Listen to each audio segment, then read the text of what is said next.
로마서 9장 1절부터 13절 말씀. 내가 그리스도 안에서 참말을 하고 거짓말을 아니하노라. 나에게 큰 근심이 있는 것과 마음에 그치지 않는 고통이 있는 것을 내 양심이 성령 안에서 나와 더불어 증언하노니, 나의 형제 곧 골육의 친척을 위하여 내 자신이 저주를 받아 그리스도에게서 끊어질지라도 원하는 바로라. 그들은 이스라엘 사람이라. 그들에게는 양자됨과 영광과 언약들과 율법을 세우신 것과 예배와 약속들이 있고, 조상들도 그들의 것이요 육신으로 하면 그리스도가 그들에게서 나셨으니 그는 만물 위에 계셔서 세세의 찬양을 받으실 하나님이시니라. 아멘. 그러나 하나님의 말씀이 폐하여진 것 같지 않도다. 이스라엘에게서 난 그들이 다 이스라엘이 아니요, 또한 아브라함의 씨가 다 그의 자녀가 아니라 오직 이삭으로부터 난 자라에 넷이라 불리리라 하셨으니, 곧 육신의 자녀가 하나님의 자녀가 아니요 오직 약속의 자녀가 씨로 여기심을 받느니라. 약속의 말씀은 이것이니, 명년이 때에 내가 이르리니 사라에게 아들이 있으리라 하심이라. 그뿐 아니라 또한 리브가가 우리 조상 이삭 한 사람으로 말미암아 임신하였는데, 그 자식들이 아직 나지도 아니하고 무슨 선이나 악을 행하지 아니한 때에 택하심을 따라 되는 하나님의 뜻이 행위로 말미암지 않고 오직 부르시는 이로 말미암아 서게 하려 하사, 리브가에게 이르시되 큰 자가 어린 자를 섬기리라 하셨나니, 기록된 바 내가 야곱은 사랑하고에서는 미워하였다 하심과 같으니라. 아멘. 사람들은 흔히 자신이 어떤 혈통 또는 가문이나 전통에 속했는가로 자신의 가치와 정체성을 정의하려고 합니다. 그러나 사도 바울은 로마서 9장에서 하나님의 참된 자녀는 어떤 인간적인 형편이나 조건으로 결정되는 것이 아니라 하나님의 약속과 주권에 의해서 세워진다고 말씀하고 있습니다. 오늘 우리는 어떻게 하나님의 자녀가 되는지, 그리고 그 자녀로서 어떻게 살아야 되는지 오늘 본문을 중심으로 같이 살펴보면서 은혜를 나누려고 합니다. 우리 한번 따라 하시겠습니다. 참된 자녀는 약속으로 태어납니다.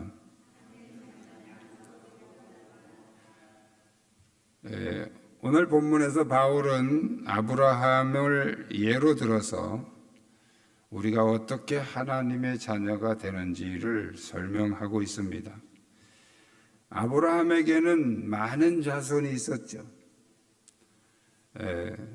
그렇지만 그 많은 자녀들 중에서 이삭 한 사람만 하나님이 인정하는 참 아들로 불렸습니다. 그래서 이삭만 너의 씨로 내가 인정하겠다. 하나님은 그렇게 말씀을 하시죠. 그러면 이삭은 아브라함의 다른 아들과 무슨 차이가 있는가? 똑같습니다. 그런데 단 이삭은 하나님의 언약이 있었기 때문입니다. 하나님의 언약 때문에, 그 언약 때문에 하나님은 이삭만 아브라함의 참 아들로 인정을 하셨다는 거예요. 이것은 바로 아브라함의 자손이라는 자부심으로 혈통만 붙들고 있는 이 유대인들에게 혈통이 곧 하나님의 자녀됨을 보장하지 않는다는 사실을 설명하고 있는 거죠. 하나님의 자녀는 혈통이 아니라 바로 하나님의 약속을 믿음으로 붙들고 있는 자들이다. 이것을 오늘 본문에서 말씀하고 있는 것입니다. 오늘날 교회 안에서도 형식적인 신앙생활이나 또 가정적 배경만으로 하나님의 자녀가 되는 것은 아닙니다. 신앙의 연조 또는 직분, 또 모태신앙, 몇 대째 신앙, 이런 것은 하나님의 자녀 되는 조건이 아니라는 거예요. 오직 그리스도의 약속을 믿는 그 믿음을 가진 자만이 참된 하나님의 자녀가 되는 줄로 믿습니다. 약속으로 자녀가 되었기 때문에 우리는 양자라고 부릅니다. 양자. 육신의 참 자녀는 혈통으로 난 자녀가 참 자녀죠. 그래서 친자라고 말합니다. 그러나 하나님의 참 자녀는 약속을 믿는 믿음으로 태어난 자가 하나님의 참 자녀인 것입니다. 그래서 혈통으로 난 자와 다릅니다. 하나님은 말씀을 통한 언약으로 우리를 자녀 삼아 주신 것이죠. 그래서 하나님의 참된 자녀는 바로 이 약속을 믿는 믿음. 약속은 하나님이 주신 것이고 믿음은 우리가 받아들이는 것이죠. 이 약속을 통해서, 이 언약을 통해서 하나님의 참 자녀가 되는 줄로 믿습니다. 두 번째는 따라하시겠습니다. 참된 자녀는 선택 안에서 세워집니다. 바울은 에서와 야곱의 예를 다시 듭니다. 이삭으로부터 리브가에게 임신한 두 아들 에서와 야곱. 이 에서와 야곱은 쌍둥이죠.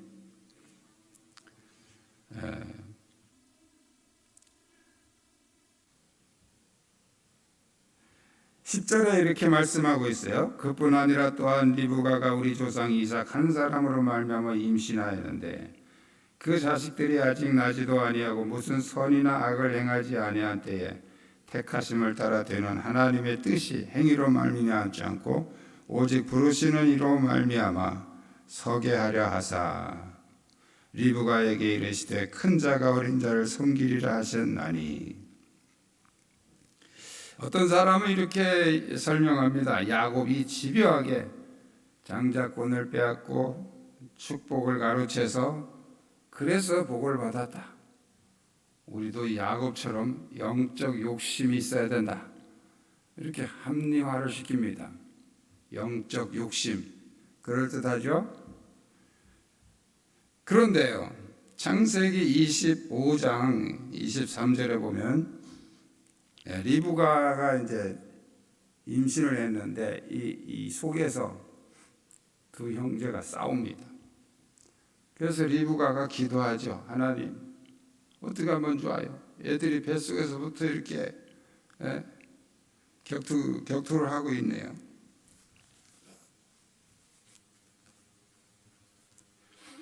흔히 이렇게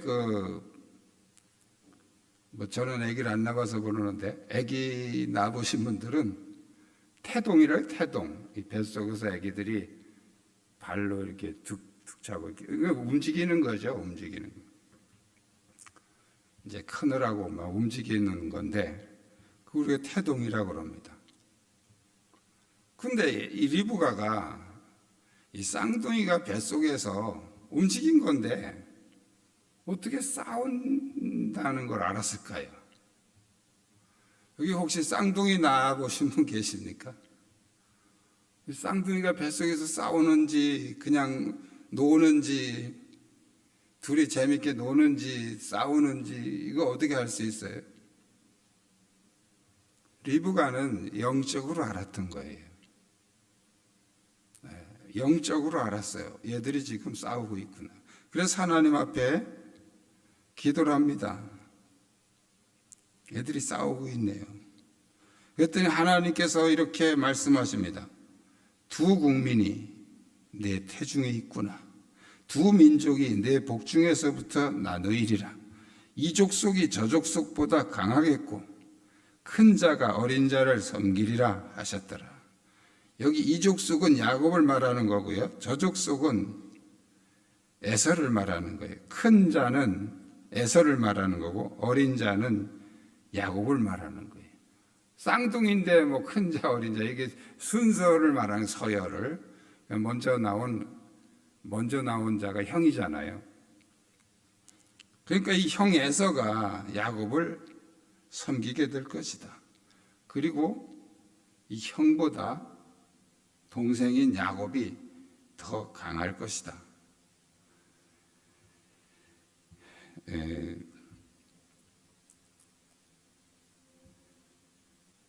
이거는 얘들이 지금 태어나가지고 뭐 착하게 살았다든지 뭐 또 나쁘게 살았다든지 뭔가 이렇게 삶을 보고 평가하는 거 아니에요? 그런데 하나님은 태어나기도 전에 벌써 이걸 말씀하셨단 말이죠.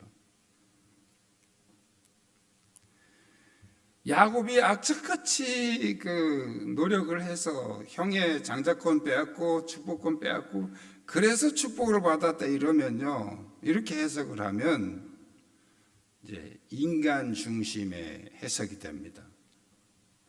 그래서 우리의 노력에 의해서 뭐든지 다 결정되고, 그럼 구원도 우리가 노력해서 받은 것이고, 이렇게 인간이 중심이 돼버려요. 그래서 오늘 본문에서 사도 바울은 아니다, 태어나기도 전에 뱃속에서부터 벌써 이렇게 하나님이 결정하시지 않았냐. 큰 자가 어린 자를 섬길 것이다. 이거 하나님이 말씀하신 거예요. 만약에 야곱이 가만히 있어서 이 장자권도 안 뺏고 축복권도 안 뺏고 그랬으면 어떻게 됐을까요?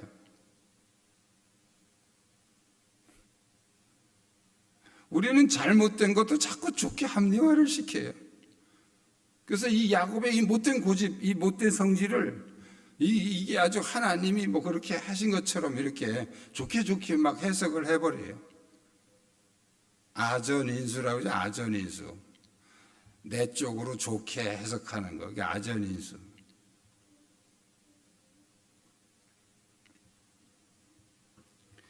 야곱은 가만히 있어도 이미 선택된 거예요. 이미 하나님께서 선택하신 거예요.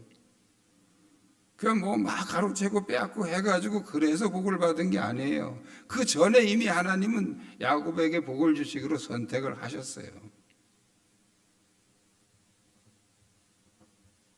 그 왜 그렇게 하셨느냐는 거죠. 바로 인간의 공로, 인간의 노력, 인간의 재주, 인간의 지식, 인간의 능력, 그 이전에 하나님의 주권이 있다는 거예요. 하나님께서 결정하시고 하나님께서 주권을 실행하신다는 것입니다. 하나님의 선택을 인간의 행위나 공로에 또는 노력에 달려있지 않다는 사실을 분명히 말씀하고 오늘 본문에서 바울이 그걸 얘기하고 있는 거예요. 참된 하나님의 자녀란 인간적인 조건이나 자격이나 또는 노력이 아니라 바로 하나님의 주권에 달려 있다는 것입니다. 그렇다면 그 하나님의 주권적인 선택이 뭐냐는 거죠. 예수 그리스도입니다. 예수 그리스도. 그 어떤 인간도 예수님을 보내달라거나 하나님께 기도하거나 요구한 적이 없습니다. 그런데 하나님께서 예정하셨습니다. 바울은 에베소서 1장에서 바로 이 예수 그리스도를 통해서 인류를 구원하실 이 계획을 창세 전에 예정하셨다. 이렇게 설명하고 있어요. 창세 전에 예정하셨다. 이미 인간을 창조하시기 전에 하나님께서는 만약에 인간이 타락하면 네가 가서 인간의 몸으로 가서 대신 죽어라. 이걸 창세 전에 벌써 하나님은 예정을 하셨다는 거예요. 이걸 오해하고 잘못 해석을 하니까 이상한 교리가 나오는 거예요. 누구는 지옥 갈 사람, 누구는 천국 갈 사람 벌써 창세 전에 다 결정되어 있다는 거예요. 이게 완전히 이단입니다. 이런 소리 하는 거는요. 얼마나 많은 성경에서 네가 다 하나님이 너를 구원하기로 작정했어도 네가 회개하지 않고 하나님 배신하면 그 순간 너는 지옥 간다. 그러는 네가 정말 하나님이 정말 못되게 살아서 하나님이 버리시기로 작정하셨어도 네가 회개하고 돌아오면 하나님은 너를 구원하신다. 이게 성경의 선지서를 통해 계속 말씀하고 있는 거예요. 무슨 창세전에 다 찍어놓기는. 성경을 너무 많이 오해하는 거예요. 하나님이 예정하신 것은 누구 이걸 예정하신 것이 아니고 예수 그리스도를 믿는 자를 구원하시겠다는 그걸 예정하셨다는 거예요. 에베소서를 잘 읽어보세요. 예수 그리스도를 통해서 구원하시기로 한 그것을 창세 전에 예정을 하셨다는 거예요. 오늘 본문에서도 바로 그겁니다. 하나님의 이 주권적인 선택이라는 것이 누구 이게 아니에요. 아무도 인간은 알지도 못하고 요구한 적도 없는데 하나님께서 예수 그리스도를 통해서 구원하시기로 이미 하나님이 결정하셨다는 거예요. 이게 하나님의 주권이라는 거예요. 그러므로 하나님의 참된 자녀는 그리스도를 통한 선택 안에서 세워지는 줄로 믿으시길 축복합니다. 그리스도를 통한 선택이에요. 예수 믿으면 무조건 구원받는 거예요. 행동을 보시지 않고. 그러나 나 이제 구원받았으니까 막 살아도 돼. 그럼 그 하나님 배신하는 거예요. 그런 오류가 없으시길 바랍니다. 구원받은 사람들은 막 살 수가 없어요. 예수 그리스도 안에 있는데 어떻게 막 살아. 예수 그리스도 안에 있으면 막 살 수가 없는 거죠. 하나님께서는 예수 그리스도를 통해서 우리를 구원하시기로 선택하셨습니다. 그 누구든지 예수 그리스도를 믿으면 하나님의 선택된 자녀가 되는 거예요. 할렐루야. 세 번째는 따라 하시겠습니다. 참된 자녀는 사명을 감당합니다. 이 사명은 무슨 사명이냐면 전도의 사명입니다. 바울은 자기 동족 이스라엘이 약속 밖에 있는 것을 생각하면서 고통스러워하고 있습니다.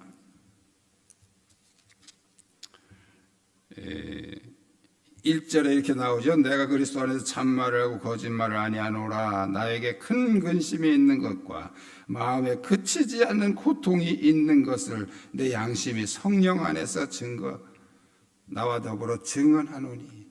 바울은 고통스럽다. 바로 3절에 나의 형제 곧 골육의 친척을 위하여 내 자신이 저주를 받아 그리스도에서 끊어질지라도 원하는 바라. 그러니까 이 바울이 뭐가 고통스러운 거냐면 이스라엘 백성들이 하나님의 선택받은 아브라함의 자손으로 이제 약속의 자녀가 됐는데 이 사람들이 믿음으로 가지 않고 율법에 거하여서 그 약속의 밖으로 나갔다는 거예요. 약속에서 벗어났다는 거예요. 이걸 바울이 알고 너무 괴로운 거예요. 그래서 우리가 사도행전을 보면 바울이 가는 곳마다 제일 먼저 누구한테 전도하는지 아세요? 유대인들한테 전도합니다. 그래서 제일 먼저 회당이 있는 곳은 회당을 찾아갑니다. 유대인들은 10명 이상만 모이면 회당을 하나씩 만들었다고 그래요. 회당이 뭐냐면 오늘날 교회와 같은 거예요. 비슷한 그런 거예요. 모여서 말씀, 율법을 연구하고 서로 토론하고 또 찬양하는 그런 장소가 이제 회당이죠. 근데 그 당시 유대인들은 이제 사방 흩어져 살았으니까 신기하게도 바울이 가는 곳마다 회당이 있는 거예요. 그래서 바울은 가는 곳마다 제일 먼저 어딜 찾아가냐면 회당을 찾아가요. 왜 그럴까요? 이 바울의 마음속에는 유대인들부터 좀 구원해야 되겠다는 이런 마음이 강한 거예요. 그리고 유대인들하고는 얘기하기가 쉽죠. 하나님 같은 하나님을 믿는데 조금 지금 잘못 믿고 있으니까 그래서 유대인들을 가장 먼저 찾아갑니다. 오늘 본문에서도 나의 형제 곧 골육 친척을 위하여 내 자신이 저주를 받아 그리스도에게서 끊어질지라도 원하는 바라. 저주를 받아 그리스도에서 끊어진다, 이게 무슨 뜻일까요? 지옥 간다는 거잖아요. 예수님한테 버림받는다는 거잖아요. 그렇게 내가 저주받아서 버림받을지라도 내 동족이 구원받기를 원한다를 고백하고 있는 거예요. 자, 이것은 십자가에서 예수님이 하나님께 버림받은 그런 저주를 감당하면서 인류 구원을 위해서 자신을 희생하신 그 그리스도의 심정, 예수님의 심정과 똑같은 거예요. 참된 자녀는 선택받은 은혜 안에만 안주하지 않고 여전히 믿음 밖에 있는 자들을 위해서 기도하고 복음을 전하는 그런 사명을 감당해야 된다는 거예요. 늘 그 부담감을 가지고 있어야 된다는 거예요. 나만 구원 받았으니까 할렐루야 감사하지, 이런 게 아니고, 나는 구원 받았는데 누구는 아직도 하나님을 알지 못하는데 저 사람을 어떻게 구원해야 되는가, 이런 부담감이 모든 그리스도인들 속에는 있어야 된다는 게 사명감이에요. 사명감. 여러분 주변에 많잖아요. 심지어는 가족들 중에도 안 믿는 사람들, 또 이웃들, 또 나와 가까운 어떤 친구들 중에도 있잖아요. 그들을 마음 편하게 대할 수 있다면 아직 그런 사명감이 없는 거예요. 늘 부담감을 가져. 저 사람을 전도해야 되는데 어떻게 해야 될까? 지금 바울의 심정이 그 얘기예요. 이 유대인들을 구원해야 되는데 어떻게 할까? 내가 예수님께 버림받아 저주를 받아서 예수님에게서 끊어질지라도 지옥 가더라도 내 동족들이 좀 구원받았으면 좋겠다. 예수님의 심정이죠.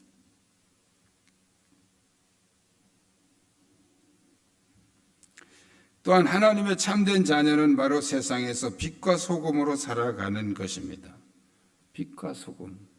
빛과 소금은 우리가 노력해서 되는 게 아니에요. 이미 믿는 순간 우리는 된 거예요.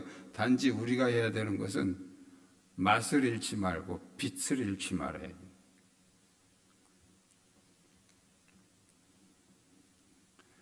우리가 참된 자녀로 살아갈 때 세상은 우리를 통해서 하나님을 느끼게 되고 구원의 역사는 계속 이어져 갈 것입니다. 근데 우리가 그렇게 살지 못하면 하나님, 세상 사람들이 하나님을 아는데 방해가 돼요. 우리를 통해서 하나님을 알아야 되는데 우리를 통해서 하나님을 더 멀리하게 된다. 저런 사람이 믿는 예수라면 나는 안 믿겠다. 비극이죠. 그러니까 우리는 그리스도인들이 어떻게 살아야 되느냐 하는 것, 특히 믿지 않는 사람들 앞에서 우리가 어떻게 말하고 어떻게 행동해야 되는 것에 대해서 늘 부담감을 가지고 정신 차리고 신경 써야 됩니다. 하나님의 참된 자녀는 하나님의 약속으로 태어나며 하나님의 주권적인 선택 안에서 세워집니다. 그리고 하나님의 참된 자녀로서의 정체성을 가지고 믿음 밖에 있는 자들을 구원하는 사명자로 살아가야 됩니다. 여러분 각자가 하나님의 참된 자녀임을 확신하며 그 이름에 합당한 믿음과 삶을 살아가시기를 주님의 이름으로 축원합니다. 기도하시겠습니다.